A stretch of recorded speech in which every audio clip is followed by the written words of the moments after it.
چھڑا کچھ اس ادا سے کرو تو ہی بدل گئی، تو ایک شخص سارے شہر کو ویران۔ معزز و محترم ناظرین و سامعین، السلام علیکم ورحمۃ اللہ وبرکاتہ۔ پیارے ناظرین و سامعین، آپ تمام کا ہمارے یوٹیوب چینل اخبار الہند پر استقبال ہے، خوش آمدید ہے۔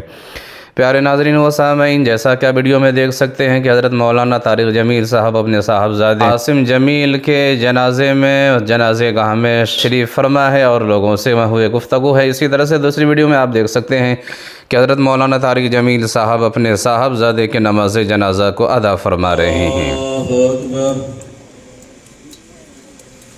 پیارے ناظرین و سامعین، آپ کو بتاتا چلوں کہ آج یعنی بروز پیر رات کے 7:30 بجے حضرت مولانا طارق جمیل صاحب کے آبائی جو گاؤں ہے رئیس آباد تلمبہ میں نماز جنازہ ادا کی گئی ہے، جس کی ویڈیو اور جس کا منظر آپ دیکھ سکتے ہیں اسکرین پر۔ اسی طرح سے پیارے ناظرین و سامعین، دارالعلوم وقف دیوبند کی طرف سے ایک بڑا پیغام آیا ہے حضرت مولانا طارق جمیل صاحب کے صاحبزادے کے انتقال پر۔ دارالعلوم وقف دیوبند کے جو محتمم ہیں حضرت مولانا سفیان قاسمی صاحب دامت برکاتہم العالیہ نے دارالعلوم وقف دیوبند کے ایک لیٹر پیڈ کے ذریعے سے اپنے رنج و غم کا اس طرح سے اظہار فرمایا، اور لیٹر پیڈ پہ اس طرح سے لکھا ہے کہ کل شام سوشل میڈیا سے مرحوم وقفور عزیز عاصم جمیل کے حادثہ ارتحال کی سائقہ اثر خبر موصول ہوئی۔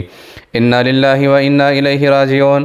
بارگاہ رب ذوالکرم میں دست دعا دراز ہے کہ شدید سانحہ اور صبر آزما موقع پر حق تعالیٰ محترم اور آپ کے دیگر تمام اہل خانہ کو صبر جمیل کی توفیق سے سرفراز فرماتے ہوئے ہمت و حوصلہ عطا فرمائے۔ نیز اپنے فضل و کرم سے مرحوم مغفور کو بروز محشر نبی اکرم صلی اللہ علیہ وسلم کی شفاعت کے زیر سایہ جنت الفردوس میں مقام کریم سے سرفراز فرمائے، آمین یا رب العالمین۔ دارالعلوم وقف دیوبند میں بھی مرحوم مغفور کے ایصال ثواب کا اہتمام کیا گیا، نیز ادارہ کے جملہ اساتذہ و اراکین کی جانب سے بھی تعزیت مسنونہ پیش خدمت ہے۔